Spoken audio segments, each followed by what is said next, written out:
आपका क्या नाम है, कहाँ से आए? कलसूम।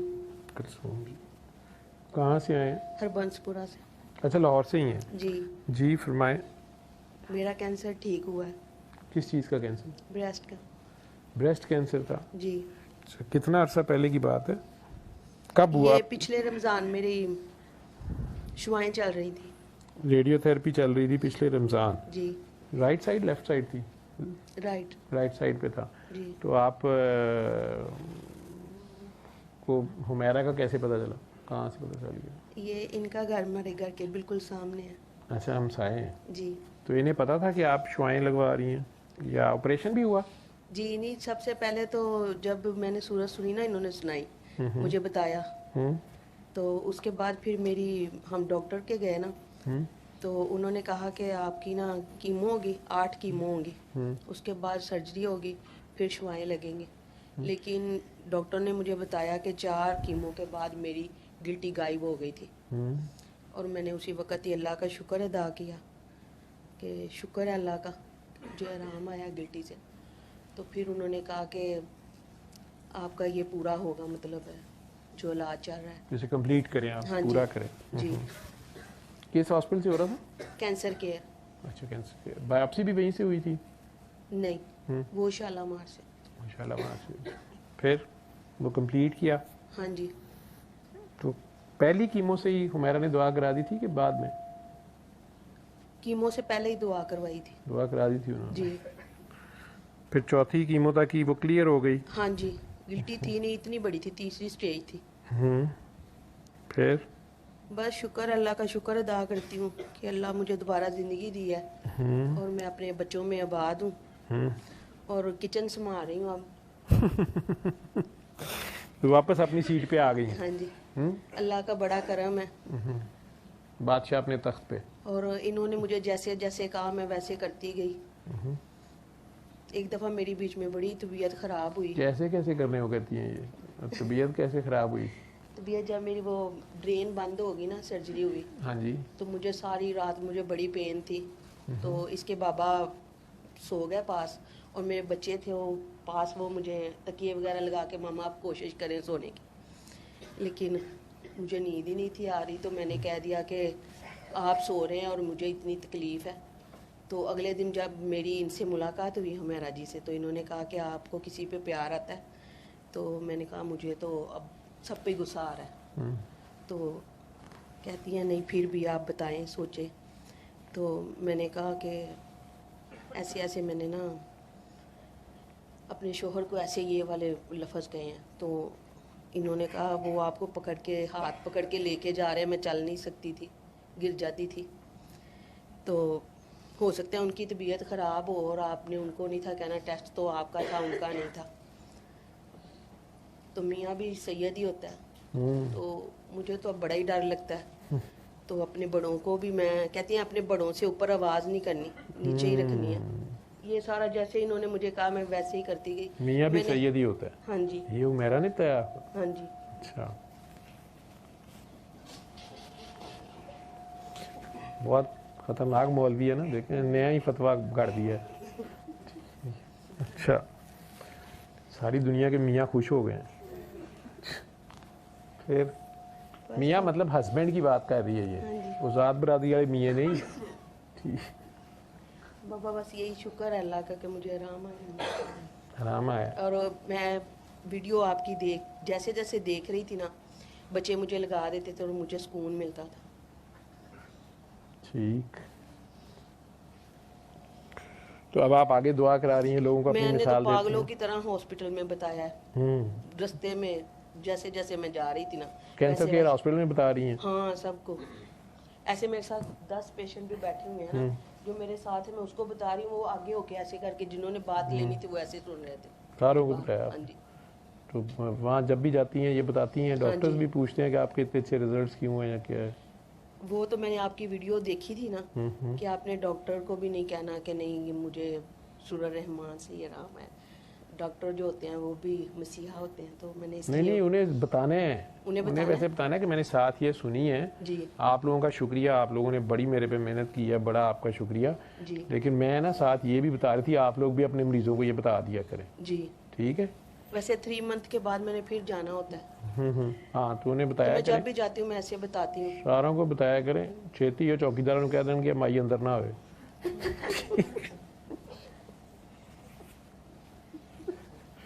वो आप लेकिन बताई जाए जब तक उनकी जी। और उनको नहीं ना अल्लाह पता पानी वाली चलता। मैं दुआ हम्म, वो कर रही। वो करते रहना है और कराते रहना है, प्यार बनी रहे, जी प्यार बन जाए। और मियाँ साहब जो हैं उनसे दुआ लें, जी। ठीक है। मुझे तो मेरी बेटी को बड़ा डर लग रहा था, कह रही थी मैंने नहीं जाना। बेटी कहती मैं नहीं जाना, क्यों डर रही थी, कह रही थी मैं नहीं जाना। क्यों बेटा? कहूँ मैं तो सईदों का नौकरों का नौकर हूँ, गुलाम हूँ, मैं तो नहीं सैयद भैया। तो आपको क्यों डर लग रहा था मेरे से? सईदों से भी डर मतलब उनका एहतराम करना, उनकी निस्बत है ना। अगर वो निस्बत का तो हमने एहतराम करना है ना, आगे अगर वो किरदार का भी सैयद निकला है फिर तो ओए होए होए सोने पे साग।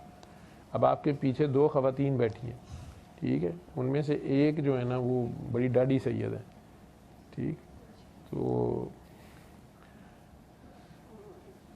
लेकिन कुछ भी नहीं कहती किसी को। बेसिकली डर तो ये होता है ना कि कहीं एहतराम करने में किसी पॉइंट पे आपसे कोई गलती ना हो एहतराम जाए। बेटा उस निस्बत का एहतराम करना होता है, ठीक है, अच्छी बात है, ठीक। तो आपको भी हुमैरा आपा ने दुआ कराई है? जी 2022 की बात है और मेरे लास्ट सेमेस्टर्स चल रहे थे यूनी के। तो मेरी मदर को कैंसर जो है वो डायग्नोज हुआ था। तो तब ये हमारे पास हर वक्त बाबा बाबा करती रहती थी, अभी भी करती रहती हैं। हमारे भी इनकी बहुत ज़्यादा वर्किंग है।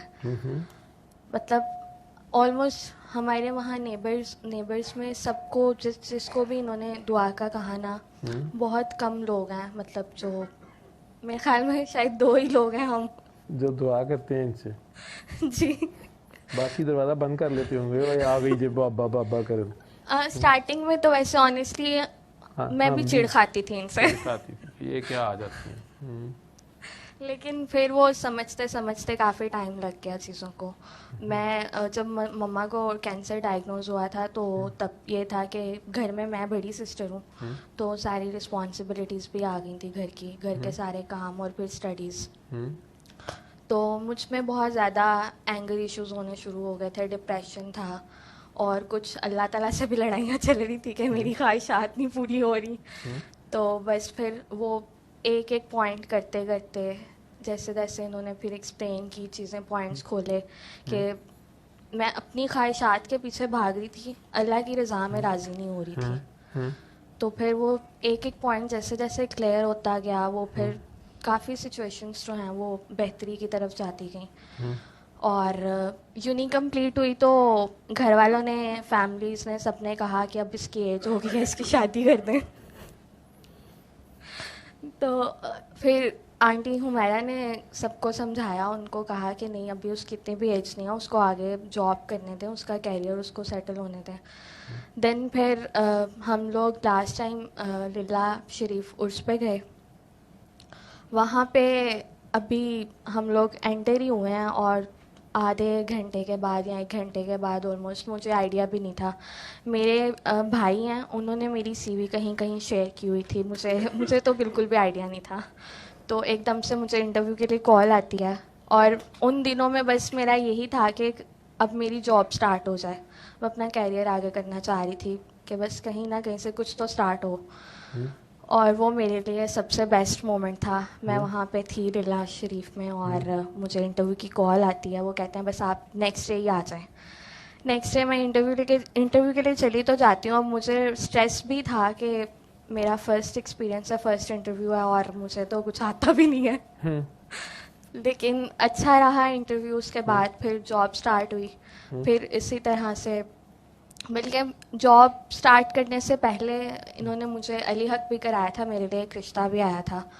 तो उसमें मुझे जो जवाब आया था तो उसमें ये था कि मैंने इनको और आपको एक साथ देखा था और फिर इन्होंने बोला था कि नहीं ये आपके लिए ठीक नहीं है, आप आगे जॉब स्टार्ट करें। फिर जॉब स्टार्ट होगी। जॉब में भी काफ़ी ऐसे पॉइंट्स थे कि मुझे बिल्कुल भी आइडिया नहीं था कि ऐसे ऐसे भी होगा, काफ़ी लोगों से ऐसा इंटरेक्शन हुआ, ऐसा एक्सपीरियंस रहा, तो काफ़ी चीज़ें इन्होंने मुझ पर क्लियर की।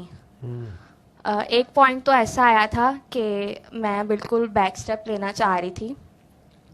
ये अक्सर कहा करती हैं कि कायम नमाज के बारे में बात करती हैं कि जहाँ खड़ा किया जाए वहाँ रहना होता है। तो एक दिन ऑफिस में, अब मुझे एग्जैक्ट तो याद नहीं है कि क्या सिचुएशन हुई थी, कि मैं बहुत ज़्यादा ना डिसहार्ट भी हो गई थी और मेरा बस था कि मैं जॉब छोड़ दूँ।